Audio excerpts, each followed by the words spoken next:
record right there. We talk about consistency and sustainability. Dave Castro has the CrossFit record for getting that guy's name wrong longer and more consistently than anybody else anywhere ever. So congratulations to Dave Castro as we get ready to kick off the final heat of the day, of the morning, pardon me. A lot more ahead. These are the top athletes from last night's competition. They are about to square off some of the best names in the CrossFit universe. You're looking at Rob Orlando right there, right behind him, Chris Spealler. He doesn't need to be out in the front. He's confident in his speed. There are some extraordinary runners in this group, and we're going to see them out there. They're going to kick things off with a 1,200-meter run. 3, 2, 1, go. And they're off. This is it. This is the final of 3 heats for the men.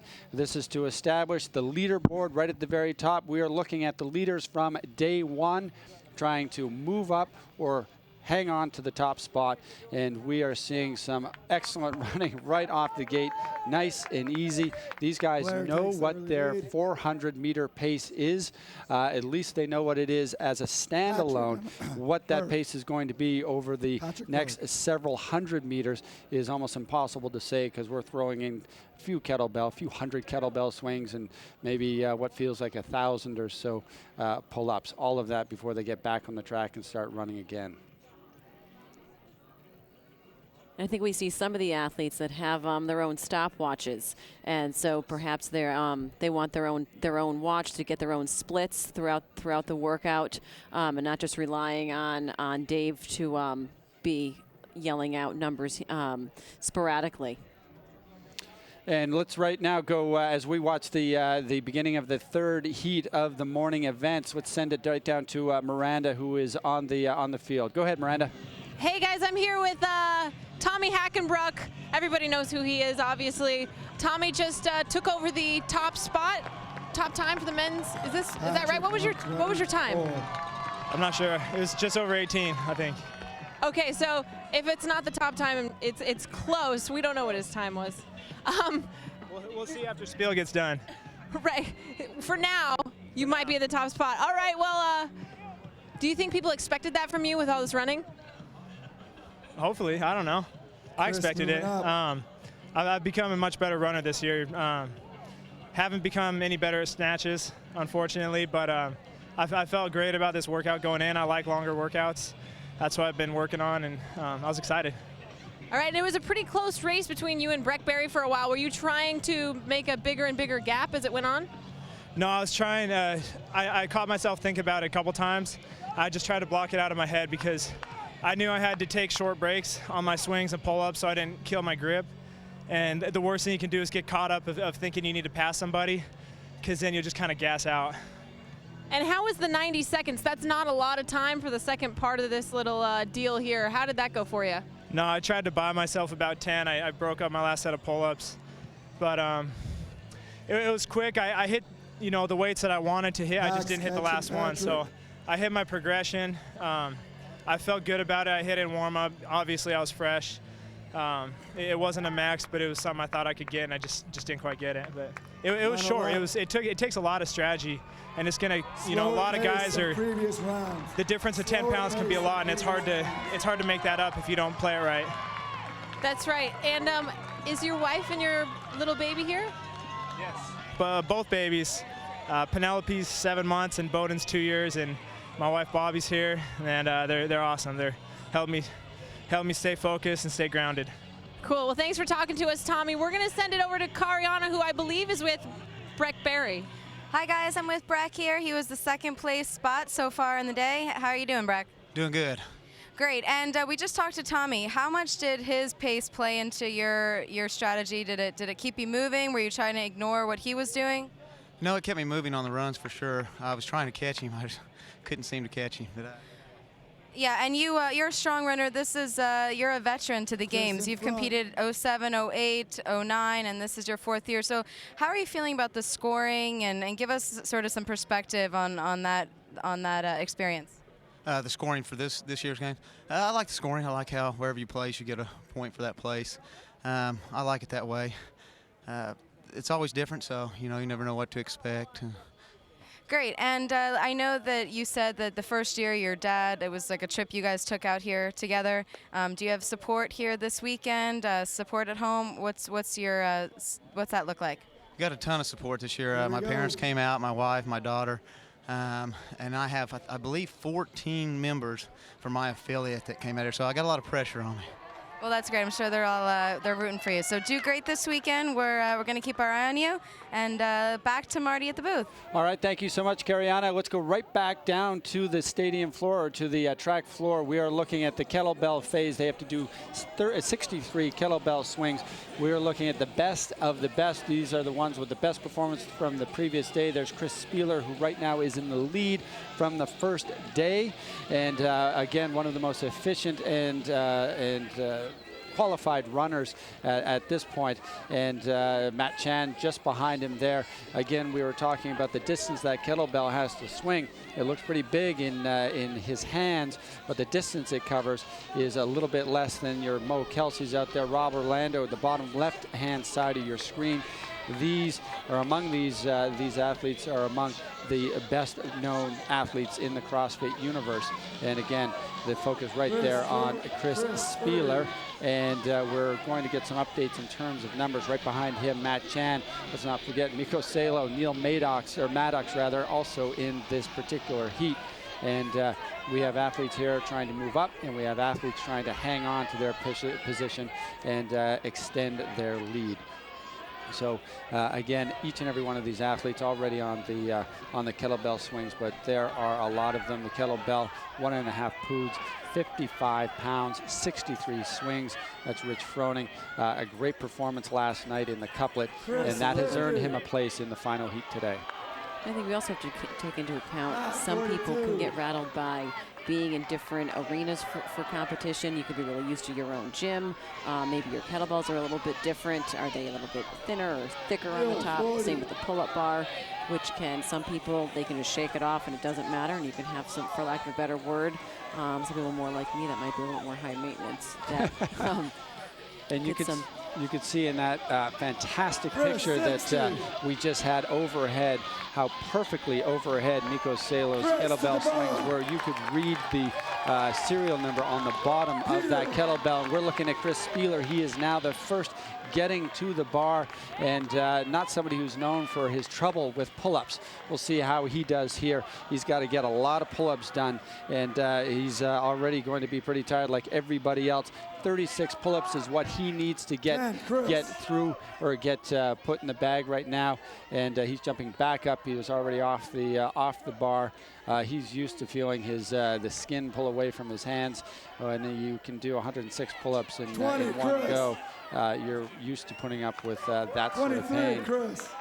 23 pull-ups for Chris Spealler as he extends his lead on the rest of the competition. But each and every one of the competitors now, it looks like Neal Maddox is approaching the bar a little bit slow out of the kettlebell swings, and a couple other people still working on those kettlebell swings. It looks like this workout's still in diapers. Who knows what could happen?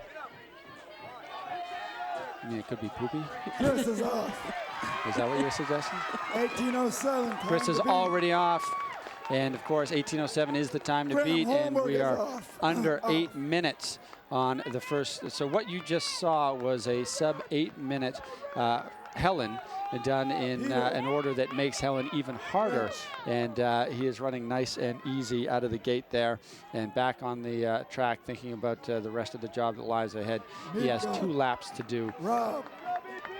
And it sounds like Mikko Salo might have just dropped onto the track as well, and might be entering the foot race part of this event. And again, 800 meters in this leg, and then 42 kettlebell swings at 1.5 poods. You're looking at Chris Spealler, not just the leader in today's event, but the leader overall coming into today's event after just one event last night. This is day 2, if you're just joining us, of the 2010 CrossFit Games, the final heat of the second event, only the second event of what is going to be multiple events today and tomorrow. Chris Spealler, one of the favorites coming in, proving that he deserved that mantle as the CrossFit Games began. continues to move his way around the track. If we pull the camera out a little bit, we'll be able to see just how far back the rest of the competition is. And we have some very, very efficient, strong runners out there making their way around the track. And Chris Spealler, though, very comfortable in his shoes moving around. I'll be very interested to see the condition his hands are in when this is all said and done. We've got our boom cam moving across there. An incredible production here, keeping you at home or at your CrossFit box, wherever you might be, involved in the CrossFit Games, right down there on the track with Chris Spealler as he pulls away into the second of 2 laps that he has to complete before stepping up to the kettlebell again and 42 kettlebell swings. Chris Spealler at this point, coming from our control booth, is 10 seconds ahead of Tommy from where Tommy was at this point in the workout. And we also have to bring up a track. I mean, some people might just be used to running outside and going, not going just repetitive around a track. Cross country, that's a very good point. And Mikko Salo, that's how he chooses to run when he does his 7Ks just to warm up. It's usually through a pretty thick Finnish forest with poplars and birch trees popping up everywhere. Which probably makes it quite a bit more interesting than running around in a circle, trying to chase Chris Spealler around a track in the middle of the very hot summer day here in California. And again, Chris Spealler running very, very comfortably at this stage, and still appears to be about 10 seconds up on the fastest time, which was put up by Tommy Hackenbrook. Again, a lot more to go. They have passed the halfway point in this particular workout. Peter in second. And it sounds like Peter Egyed is in second, and Dave Castro deciding not to roll the dice on his last name. A very good call on that point, if history is any guide. And we've got Chris Spealler moving around again. He's got to step up to 42 kettlebell swings. Peter Egyed, this is what he did at the Southwest Regionals too. He just makes it happen, 1 foot in front of the other. You turn, you look over your shoulder, and there he is. There, yeah, and picks up the kettlebell, and we'll see just how he does. And he was first to pick up the kettlebell. Peter Egyed picked up the kettlebell before Chris Spealler. We'll see if he can maintain that slimmest of leads going through this particular movement. It'll be interesting to see this last run too, how much they pour it on, knowing they just said they have 1 lap around. It's a 400 meter. Are they going to hold anything in the tank for the KBs and the pull-ups? Are they going to go all out, so to speak, balls to the wall on that run? Your language, you know what? There are families out here watching this. Anyway, I'll apologize on behalf of the CrossFit Journal for King's extraordinary lack of judgment. But back to the floor of the track, and we are looking at an incredible. Peter Egyed is at 24 already. I'd like to hear what Chris Spealler is doing. Best athletes in the world. You are looking at them right now on the stadium floor here at the Home Depot Center in Carson, California. And we have Peter Egyed there just to the bottom of your screen in the white and black softball shirt. And right next to Rich Froning in the white shorts, there's Matt Chan in blue just beside him. And look at the pace that Rich Froning is putting on right there. He's stepping back from the kettlebell just to catch his breath. There's Matt Chan putting a little bit of chalk on. 40 for Peter Egyed. He needs 42. He just got the good reps on. He is moving ahead of Chris Spealler. And who do we have? Who is that approaching the bar there? It looks like, is that Graham Holmberg? Graham Holmberg. Yep. Looks like Graham Holmberg. And Graham Holmberg will be the first on the bar and performed very well in the run too. He kept his pace with Chris Spealler on the last part of the run. We have Peter Egyed now on the bar as well. And here's where Chris Spealler could make up some lost ground against Peter Egyed and also Graham Holmberg. Graham Holmberg at this point, just coming in from our control panel, is 55 seconds ahead from the last heat leader, Tommy Hackenbrook. Gets right back up there. and there's still a lot of work to do. Again, you pointed out the last 24 lap is 400 meters, and the first one on the track, Graham Holmberg, 400 meters. All of these athletes know the 400-meter sprint very, very well. It's a common component in the CrossFit WOD, and all of them know how to run it well. Now, you're looking at Peter Egyed. Doesn't look like the most efficient runner, but again, think back to the Southwest Regionals. If you joined us for that live webcast as well, he managed to pick up the pace. If he hears Chris Spealler's footsteps behind him, which he could be hearing in about 30 seconds, he is able to pick up the pace, and we'll see whether, that is the same case with Graham Holmberg, because he might soon be hearing some footsteps behind him as well. Again, only 400 meters before the last leg of this particular component. We only have 21 kettlebell swings, 12 pull-ups, and then they have to go overhead. Graham Holmberg looking pretty comfortable. Again, very difficult to see from obviously this point of view how far back the second and third place runners are, but all three at the very top, very close to matching or even beating Tommy Hockenbrook's time from the second heat. And again, 1, 2, 3, Chris Spealler at this point unable to close that gap with Peter Egyed. And one has to think that this is going to bump Peter Egyed well up as well, because coming into this, he was already well placed. And as anyone knows who has taken part or watches the CrossFit Games over the past few years, it's a cumulative score over the course of an entire weekend. If you make it that far, Peter Egyed came in today in 6th place, and he has the opportunity to move all the way up, perhaps to second. Third is at stake here. It'd be very, very difficult to dislodge Chris Spealler at the top because he is likely to get a very good time plus a good weight overhead, and he is already in first place. So to get that bump from 6 all the way up to second or even first is going to take a very fast time and a very heavy weight for Peter Egyed. And Graham Holmberg had a respectable 11th place in last night's workout. He's 45 seconds ahead of Tommy at this point on the last round of the kettlebell swings before heading into the pull-ups and then the max overhead. And I'm sure it's hot out there. One more for Graham. Spealler to put down the kettlebell, and will be. And Graham Holmberg is already off the kettlebells, and he is already headed over to the pull-up bars. And the people who are doing pull-ups beside him are in fact still yet to Neal Maddox to do his run around the track. And we are looking at Chris Spealler, Peter Egyed, Graham Holmberg going head to head. There are 3 at the very top. They have to do 21. There's Graham Holmberg, and Graham Holmberg's first off the bar. And we have giving it everything we have they a own. Sprint to get the right time. He has now got the fastest time, 16:59, and we also have Chris Spealler beating Tommy Hockenbrook's time. Now they have to get under that weight. They have 90 seconds, both of them, to get the weight overhead. They need something in the books. Chris Spealler very, very tired, looking a little bit wobbly again as he crossed that line, but seems to be catching his breath, confidently putting some weight on the bar. Graham Holmberg first under the bar. He's going overhead there. Easy lockout for him. 205. And he has 205 in the books right now. And Spiel has already got 185 at this point. Locked and loaded. Locked and loaded. So that is good news for Chris Spealler at this point as well. And again, we're going to be watching for Peter Egyed as well.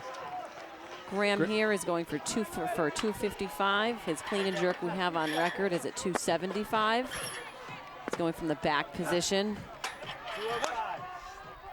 Big dip, locks it out. Nailed it. 265. Like butter. 265.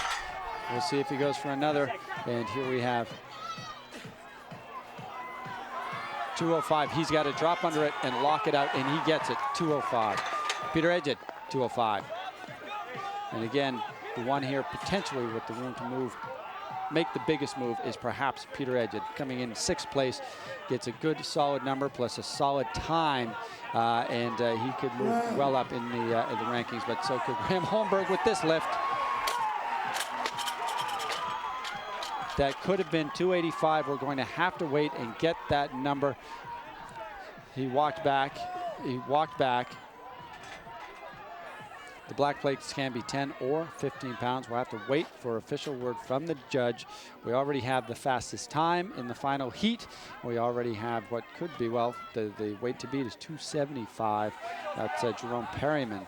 And that's Mikko Salo, unable to get the weight he wanted overhead. And we'll see how he does. That was his final time. Are we looking at Rob Orlando here, one of the strongest lifters? Nope.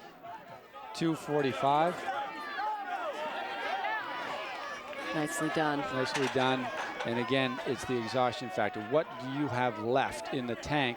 How do you feel? How confident do you feel going overhead Austin with more? Northeast. Austin Malleolo. 205 he hit.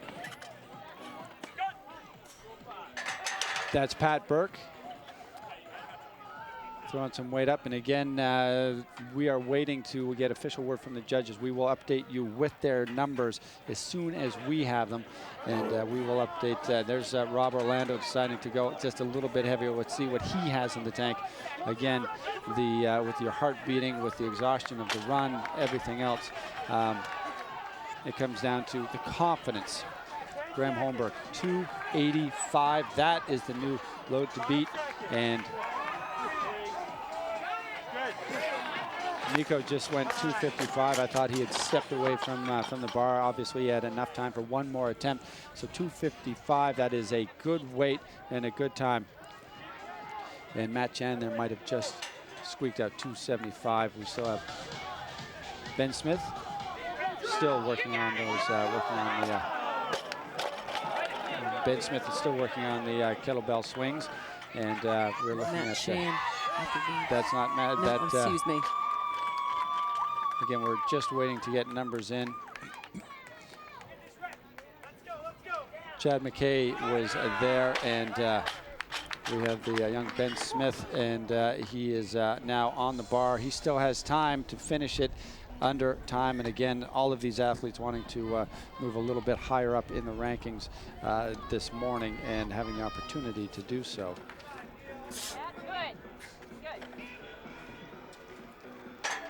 And again, that is 255 for that athlete. And again, we are waiting to get confirmation that 285 has been confirmed. We have it there on your screen for you. And I think DJ Wickham was one of those lifters that we might have misnamed, who was looking for to put up a substantial weight.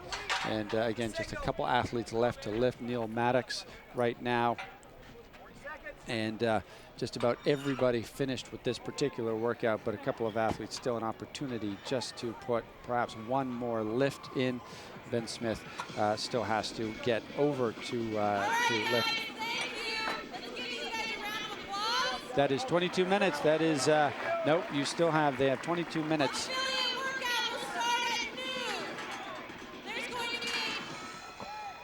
And we have a very enthusiastic Miranda letting the crowd know, the live audience here at the Home Depot Center, what is coming up next. And we have Neal Maddox. We'll have to see what he's got. I don't know if he got that final rep. We'll have to wait and see. And we're also waiting to see what Ben Smith can get overhead. Another, again, a very one of the lighter lifters, but very efficient and tremendous flexibility. Locks it out overhead, and looks to have a pretty good number to put in the books as well. There's Neal Maddox, who did very well in the Southwest Regionals, taking the wrist wraps off. I think he expected a little bit better out of the first component of this workout. Ben Smith going for another lift here, and he drops it. Oh, and he couldn't lock that out. Had it locked out, but a little bit far back on his shoulders and couldn't hang on to it. Smart thing to do was bail, and that's what he did. So we are now waiting for the numbers to come through. 16:59, I believe that was the time. Graham Holmberg